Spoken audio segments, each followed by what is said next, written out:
వచ్చాం. అవనిని పిలు, అవనితో మాట్లాడి ఇంటికి తీసుకువెళ్తాం. మీరు ఇంత తొందరగా మనసు మార్చుకున్నారంటే నాకు నమ్మాలనిపించట్లేదు. ఇందులో ఏదో స్వార్థం ఉంది. మా మేనకోడలికి మంచి చేయాలన్నదే మా స్వార్థం. అంతకు మించి ఏముంటుందమ్మా? మీ మనసులో ఏముందో నాకేం తెలుసు? ఈ రోజు నా చెల్లెలికి ఇలాంటి పరిస్థితి వచ్చింది అంటే అందుకు కారణం ఆ శ్రీకర్. జరిగిన దానికి కారణం శ్రీకర్. తప్పంతా శ్రీకర్దే. శ్రీకర్ వల్ల ఇదంతా అయిందని మాకు అర్థమైందమ్మా. అవనికి న్యాయం చేసే అవకాశం మాకు ఇవ్వమ్మా. నా చెల్లెలికి న్యాయం జరగడం అనేది కేవలం మీరు మీ ఇంటికి తీసుకువెళ్లడం వల్ల జరిగిపోదు. మరి ఏం చేస్తే జరుగుతుందమ్మా?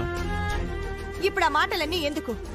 మీరు వచ్చింది ఈ పని గురించే అయితే ఇక మీరు బయలుదేరొచ్చు. అది కాదమ్మా. చూడండి,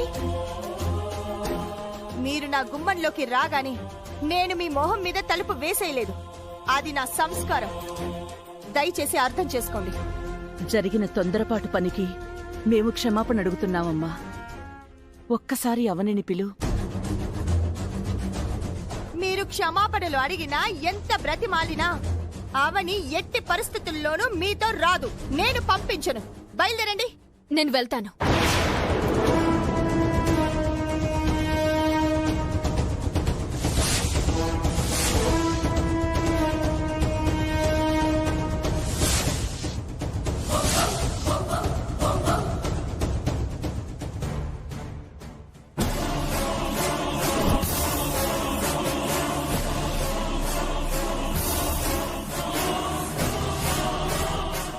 నేను వెళ్తానక్క.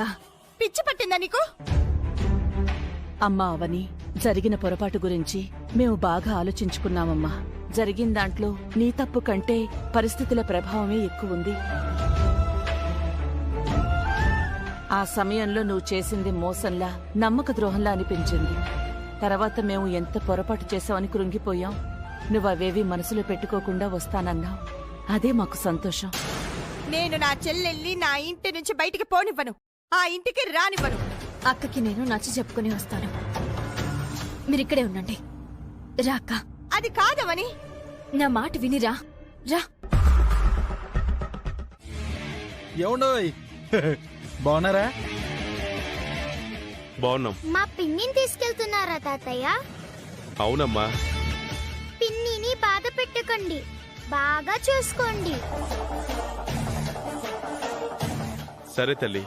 పిన్ని, నువ్వు ఆగు. నన్ను మాట్లాడినివ్వా? ఏమండి, నాదొక చిన్న అనుమానం. బావా, ఇంటి బయట నిలబెట్టి మాటలేంటి? మాకు టైం అవుతుంది. మేం బయలుదేరతాం. పిల్లలతో అయితే మాట్లాడతారు, నాతో మాట్లాడరా? నా పెళ్లి గురించి ఏం మాట్లాడాడు కదా? అవని గురించి మీకు అంతా తెలిసిపోయింది కదా? తెలిసిందండి.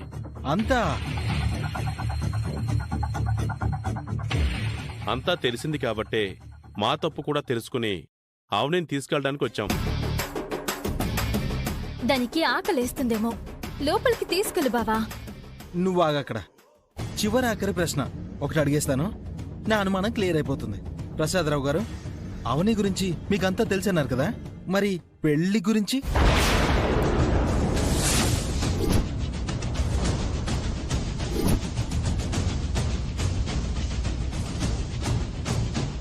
చెప్పండి సార్, చెప్పండి వేదవతి గారు. అవనికి పెళ్లి చేయడానికే తీసుకుని వెళ్తున్నావు.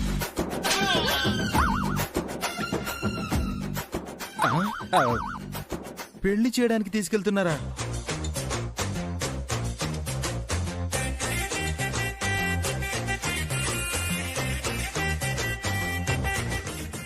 బావ మాటలకేం గాని మనం బయలుదేరదాం పదండి. అంటే అది అవని పెళ్లి. ప్రసాదరావు గారు, అవనికి ఆల్రెడీ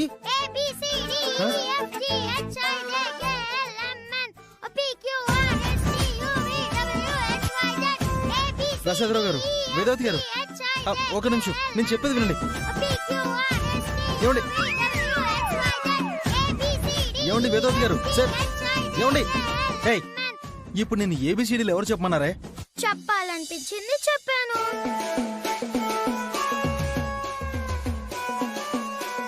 అవని పెళ్లి విషయం మీ అమ్మ దగ్గర తెలుసుకుంటాను రా. అత్తయ్య వెళ్ళమ్మా. అవని నా చెల్లెలు కూతురమ్మా. నా చెల్లెలు కూతురు కోరిన కోరిక అంత పెద్దదేం కాదు కదా. మా మాటను కాదనకమ్మా. ఇక నుంచి ఇంట్లో అన్ని సవ్యంగా జరగాలంటే నువ్వే దిష్టి తీయాలి.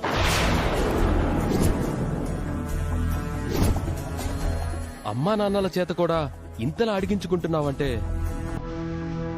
అత్తయ్య మావయ్యలపై నీకు గౌరవం లేదా?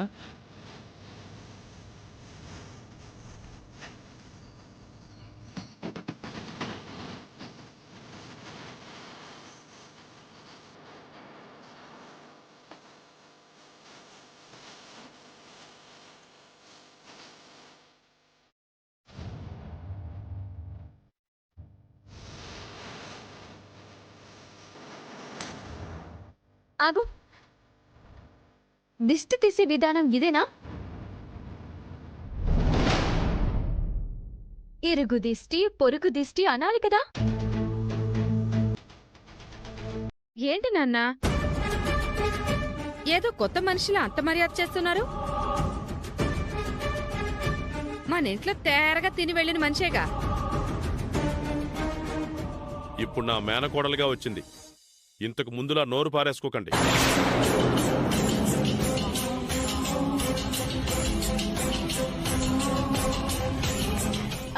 నిహారిక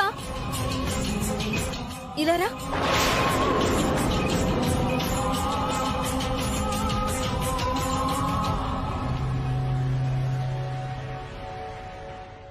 ఎండన పడి వచ్చాను, కొంచెం మంచినీళ్ళు ఇస్తావా? మజ్జిగేమొద్దా? అదిచ్చినా పర్వాలేదు. తీసుకురమ్మా. మంచినీళ్ళు చాలులే.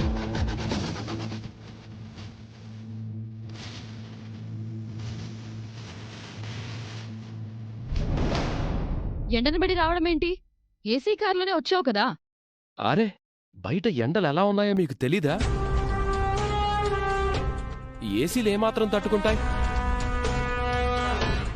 అవునమ్మా, బాగా ఎండగా ఉంది. అబ్బో, తీసుకో. ఇందులో ఏమీ కలపలేదు కదా? What do you mean? I mean పంచదార కానీ నిమ్మకాయ కానీ కలపలేదు కదా అని. అరే, ఎందుకు అంత సీరియస్ అయిపోతున్నావు? ఏం కలపలేదు. థ్యాంక్స్.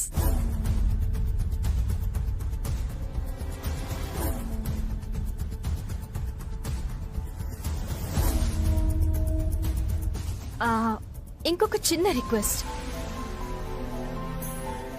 చెప్పమ్మా. కాళ్ళు పట్టమంటుందేమో మీ మేనకోడలు. నువ్వాగు. నువ్వు చెప్పమ్మా. ఇంతకు ముందు నేను మీ మేనకోడలని తెలియనప్పుడు ఆంటీ అంకుల్ అని పిలుస్తుండేదాన్ని. ఇప్పుడు నిజం తెలిసింది కాబట్టి నేను మిమ్మల్ని అత్తయ్య మావయ్య అని పిలుచుకుంటాను.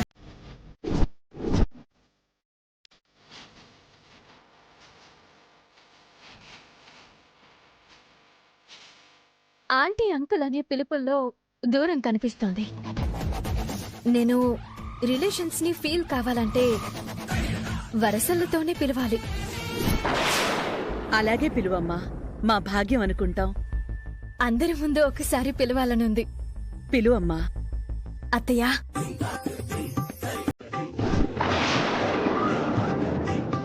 మావయ్య,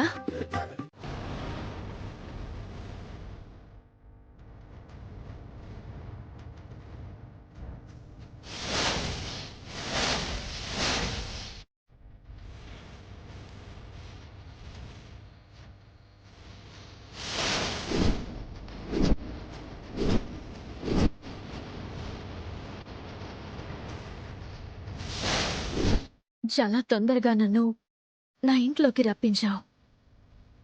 6వ తారీఖున పెళ్లి ముహూర్తం నిర్ణయించారు.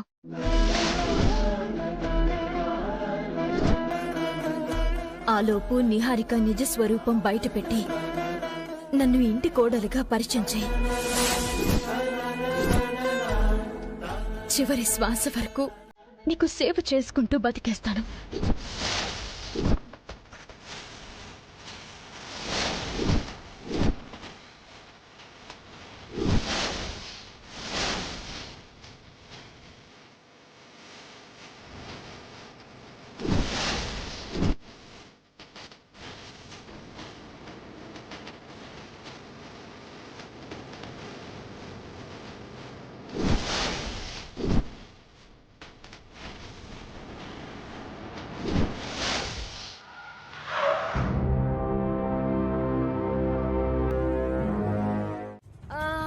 నువ్వు నా తర్వాత నా ఇంటికొచ్చావు కాబట్టి నిన్ను కూడా చెల్లి అని పిలుస్తాను.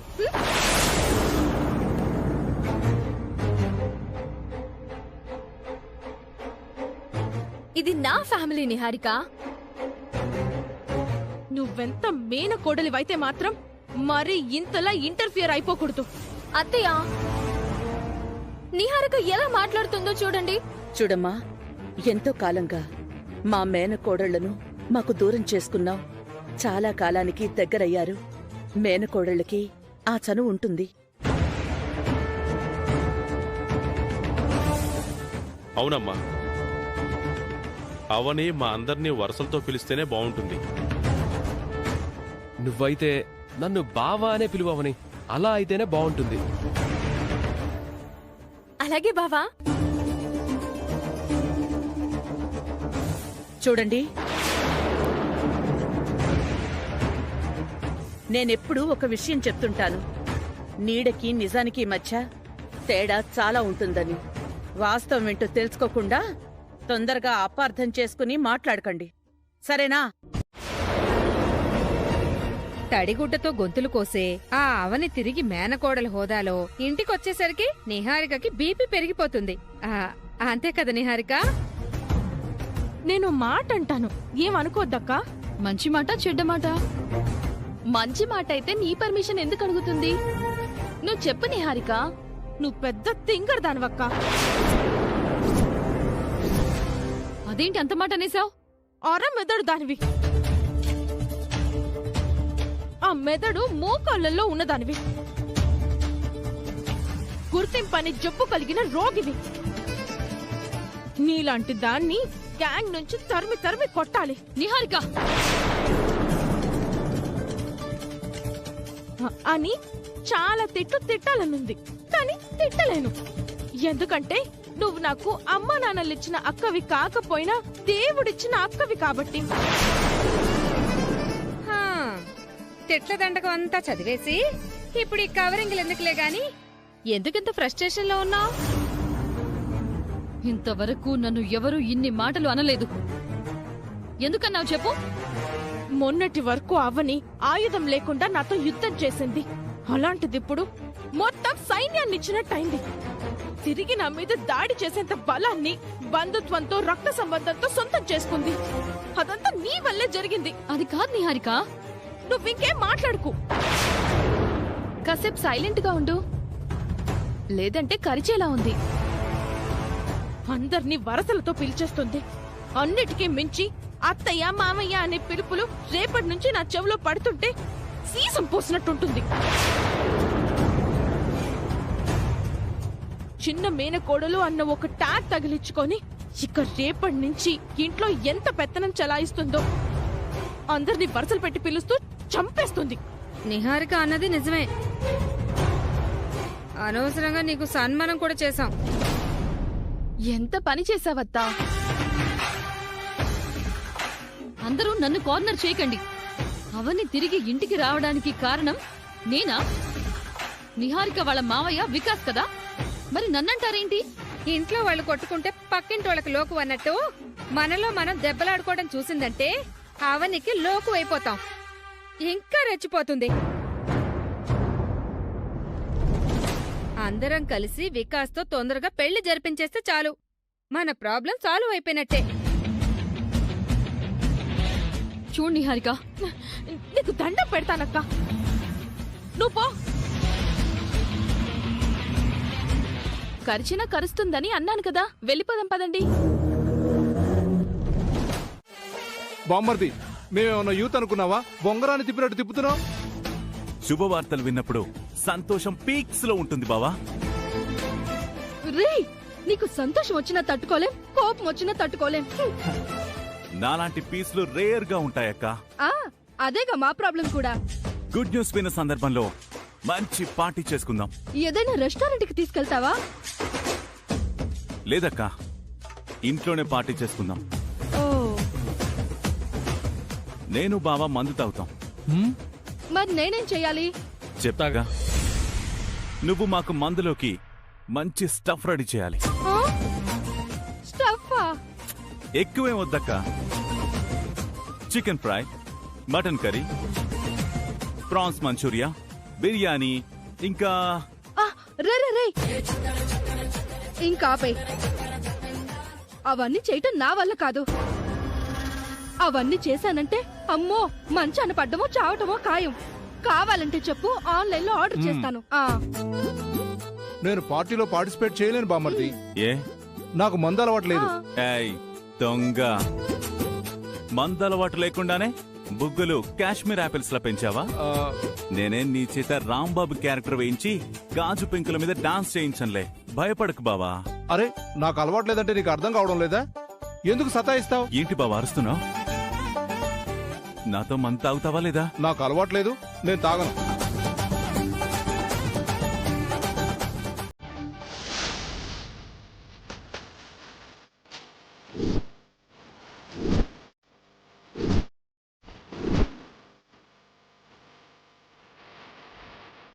అయితే నువ్వు స్టాప్ చేయనంటావు, నువ్వు మందు తాగనంటావు.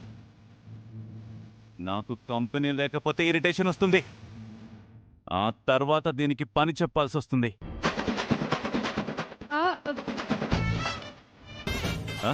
ఏం చేద్దామంటారు? నువ్వు చెప్పినట్టే చేద్దాం. నా రూమ్ లో మందు బాటిల్ ఉంది, నేను వెళ్ళి తీసుకొస్తాను. నేను నువ్వు చెప్పిన ఐటమ్స్ అన్ని రెడీ చేస్తాను. Good girl and good boy. అత్తయ్య, పూజ గదిని శుభ్రం చేయడానికా? అవునమ్మా.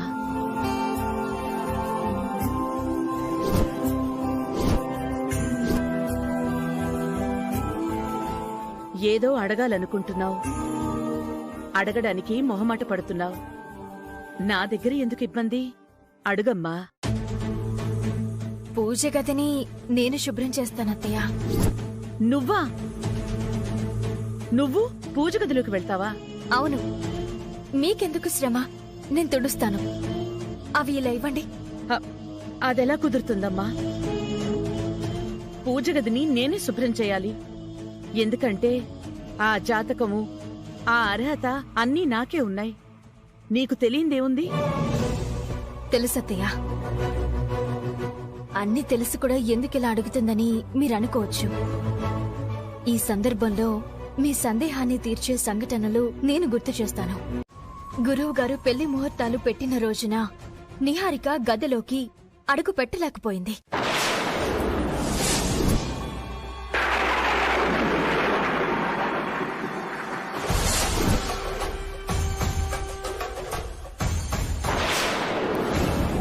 కుటుంబ సభ్యులెవరికీ గదిలోకి మీలా ప్రవేశం లేదు. కానీ అమ్మవారు నాకు అవకాశం కలిగించారు.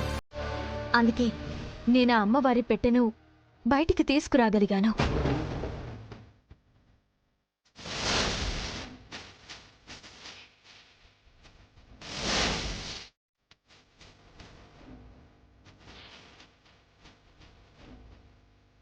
అంటే అమ్మవారి అనుగ్రహం మీ మేనకోడలనైనా నా పైన ఉందనే కదా?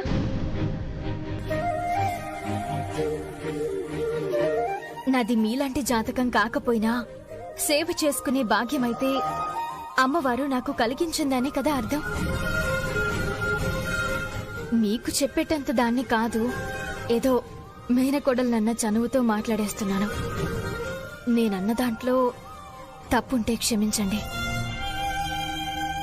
అత్తయ్య, ఇప్పుడు నాకు అవకాశం ఇచ్చి చూడండి. అమ్మవారు అనుమతి ఇవ్వలేదంటే ఇంకొకసారి మిమ్మల్ని అడగను. అనుమతినిచ్చిందంటే ప్రతిరోజు పూజ గదిని శుభ్రం చేసుకుంటూ మీకు శ్రమని తగ్గిస్తాను. ఏమంటారు? సున్నితంగా అడుగుతూనే సూక్ష్మమైన విషయాలను చక్కగా వివరించావు. నువ్వన్న మాటలన్నీ నిజం. నా మేనకోడలివైనందుకు ఆ అర్హత నువ్వు సంపాదించావని నేననుకుంటున్నాను. నువ్వు నా బంగారానివి. నీలాంటి మంచి మనసున్న దాన్ని నేను కోడల్ని చేసుకోలేకపోయాను. తీసుకో.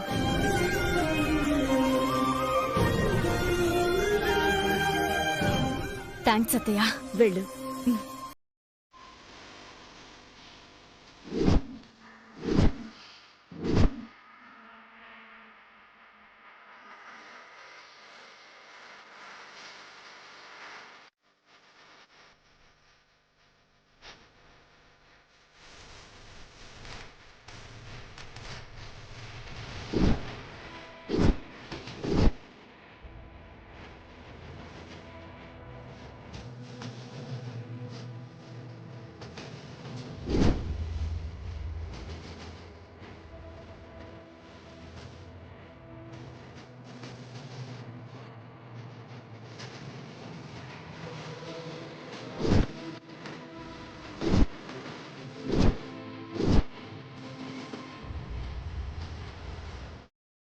ఏంటి మావయ్య?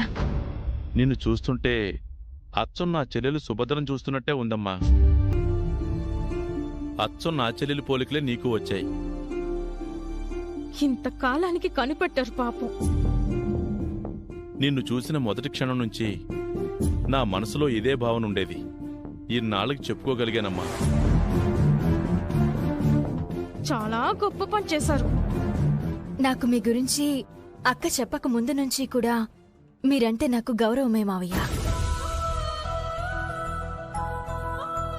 మన మధ్య ఏదో ఒక బంధం ఉండే ఉంటుందని నాకు అనిపిస్తూ ఉండేది. ఆ రక్త సంబంధం గురించి అక్క చెప్పిన తర్వాత తెలిసింది. అమ్మా, నిన్నో మాట అడగాలనుంది. అడగండి మావయ్య. మొహమాటం ఎందుకు? నీకేం కావాలో చెప్పమ్మా, అది చేసి పెడతాం.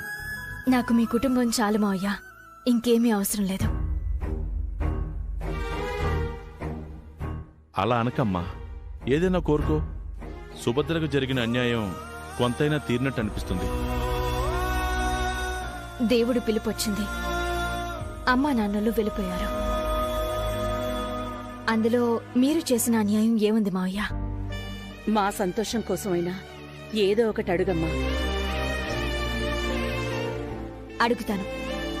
నా కోసం మీరా పని చేయగలుగుతారా? చేస్తావమ్మా. ఎంత కష్టమైనా చేస్తారా? నువ్వడుగు. మేం చెయ్యకపోతే అప్పుడను. తాళి విషయం చెప్పడం కోసం మెల్లిగా రూట్ వేసుకుంటుంది. అమ్మో, ఇది మామూలు ఆడది కాదు. అడుగమ్మా. అది అడుగు తల్లి. ఇద్దరూ నా విషయంలో పాజిటివ్గా ఉన్నారు. పెళ్లి విషయం చెప్పేస్తే డౌట్ లేదు, చెప్పేస్తుంది.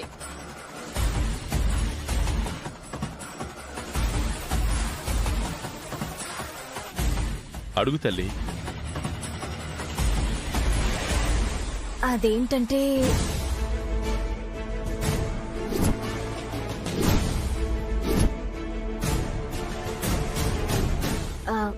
సమయం వచ్చినప్పుడు తప్పకుండా అడుగుతాను.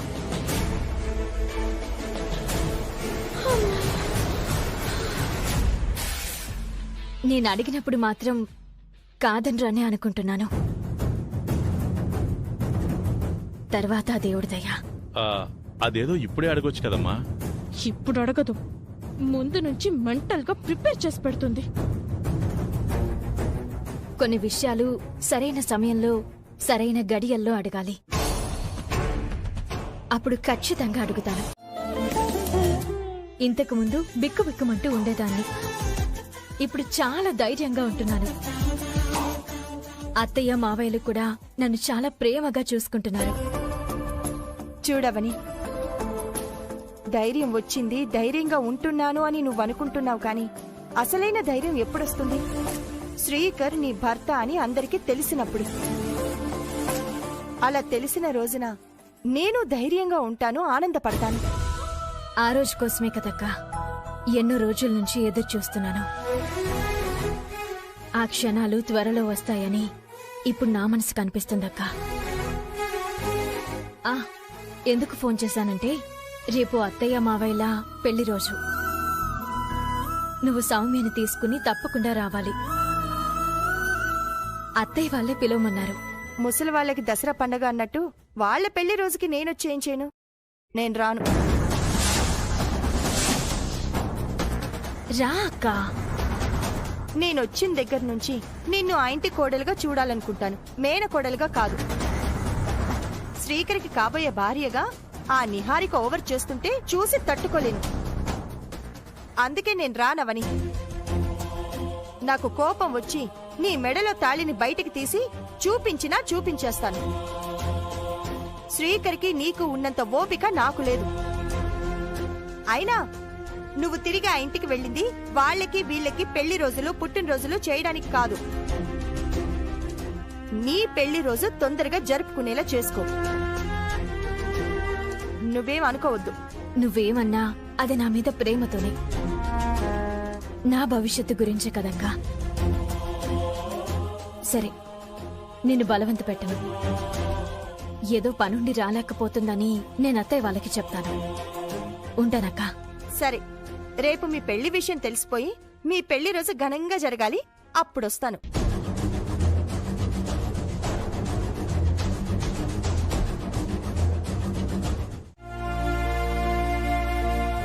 పెళ్లి పనులు మొదలు పెట్టినట్టు అవుతుంది. పెళ్లి ముహూర్తాలు తర్వాత పెట్టించుకోవచ్చు.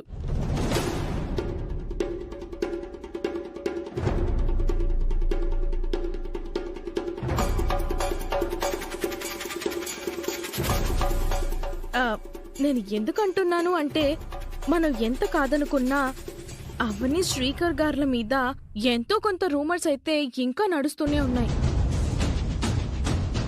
అలాంటి వాళ్ల నోర్లు కుట్టేయాలి అంటే ఇద్దరి చేత రింగులు మార్పించే కార్యక్రమం జరిపించేయాలి. నా మనసుకి తోచింది నేను చెప్పాను. మీరు బాగా ఆలోచించి నిర్ణయం తీసుకోండి. ఇందులో ఎలాంటి బలవంతమూ లేదు.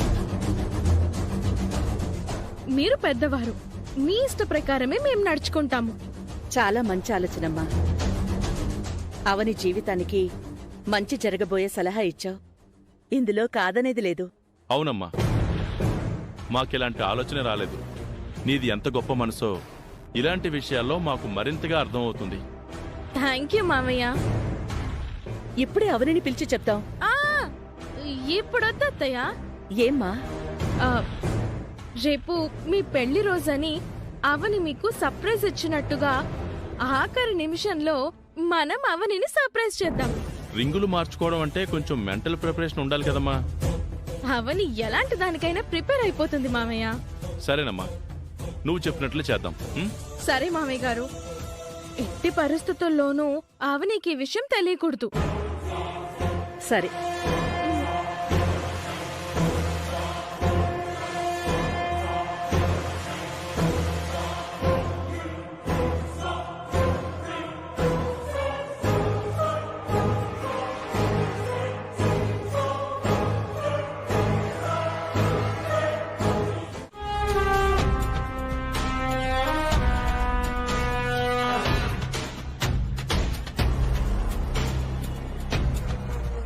ఏంట్రా, నీ ఎక్స్ప్రెషన్ వెనుక ఏం భావం ఉంటుందో మాకు అర్థమై చావట్లేదు. ఎలా రియాక్ట్ అవ్వాలో కూడా తెలియట్లేదు. త్వరగా చెప్పు.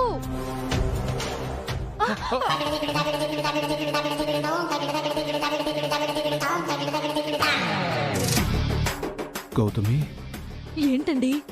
వికాస్ మన ఆశీర్వాదం కోసం మన కాళ్ళు మొక్కుతున్నట్టు మనమేమన్నా కలగంటున్నావా? అదే నాకు అర్థం కావట్లేదండి. నన్ను బ్లెస్ చేయండి.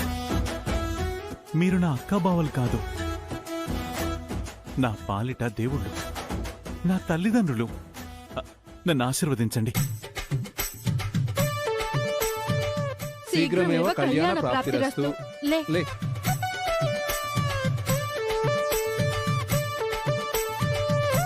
భార్యగా ఏ ఆడదైనా కోరుకునేది ఒక్కటే, తన పసుపు కుంకుమలు నిండు నూరేళ్లు క్షేమంగా ఉండాలి అని. ఆడది తాళిని అంతలా గౌరవిస్తుంది, కాపాడుకుంటుంది. మరో ఆడది తన భర్తని కోరుకున్నా, తన సంసారాన్ని నాశనం చెయ్యాలని చూసినా సహించలేదు.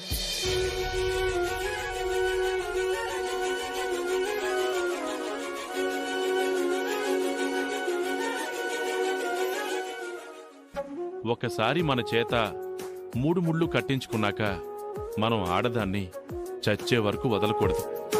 చావు తప్ప మరేదీ విడదీయకూడదు. భార్యాభర్తల బంధం అంటే అది. మగాడెప్పుడూ తన భార్య కంట్లో ఆనంద బాష్పాలను మాత్రమే చూడాలి, కన్నీటిని మాత్రం చూడకూడదు.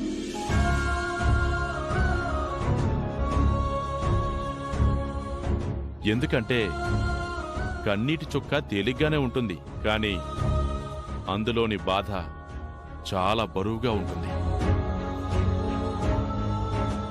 భార్యాభర్తల బంధానికి ముఖ్యంగా కావాల్సిందేంటి అంటే నమ్మకం.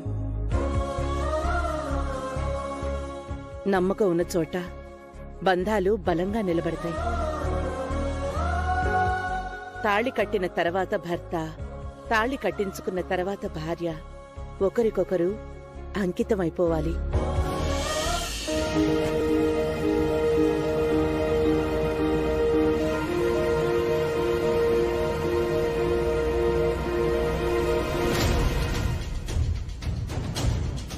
ఏమైందమ్మా? కుడికన్ను అదురుతుంది.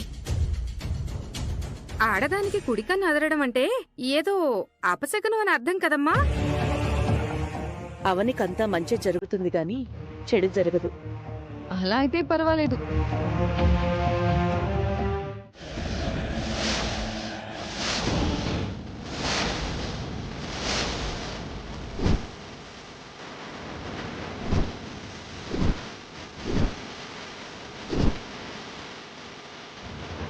వినేసిందా? అలాగే కనపడుతుంది. అంతా నాశనం అయిపోయినట్టేగా. అంతేగా మరి. మీరు ఇలాంటి వాళ్ళని అనుకోలేదు. ఇంత పని చేస్తారు అని అనుకోలేదు. ఇంకొంచెం ముందే రావచ్చు కదా పిన్ని.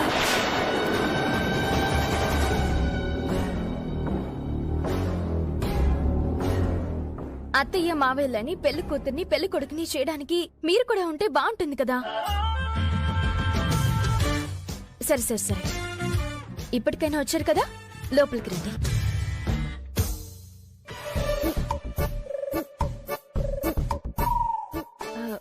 ఏంటి ఏంటి అలా చూస్తున్నారు? రండి. మేము వస్తాంలేమ్మా, నువ్వు పద. ఓ, మాట్లాడుకోవాల్సిన సీక్రెట్స్ ఏమైనా ఉన్నాయా? సరే సరే సరే, తొందరగా మాట్లాడుకుని వచ్చేయండి.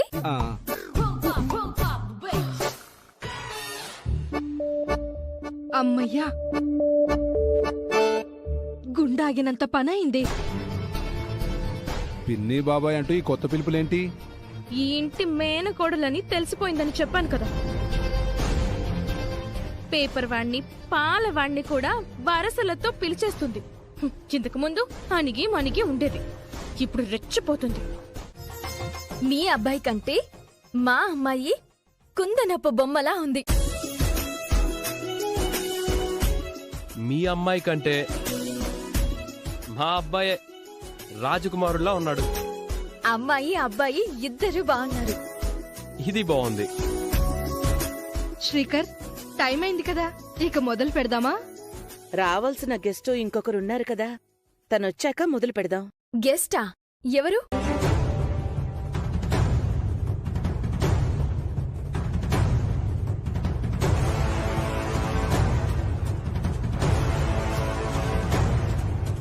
అరే చెప్పండి అత్తయ్య.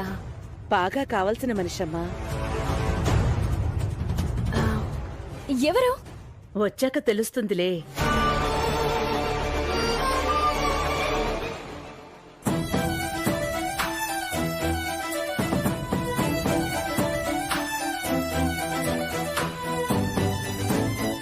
పంతులు గారి దగ్గర ముహూర్తం అడిగించాను. ఆ ముహూర్తం వచ్చేసింది. గెస్ట్లు వస్తే జాయిన్ అవుతారులేండి. ముందు మనం కార్యక్రమం మొదలు పెడదాం. సరే.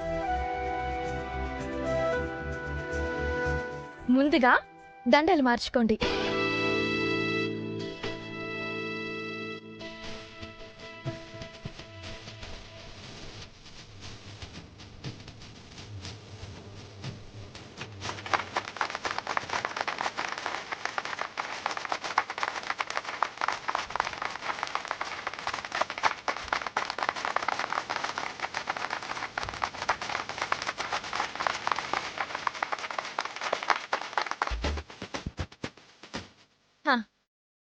తీసుకోండి. అత్తయ్య గారిని అక్షింతలు వేసి ఆశీర్వదించండి మావయ్య.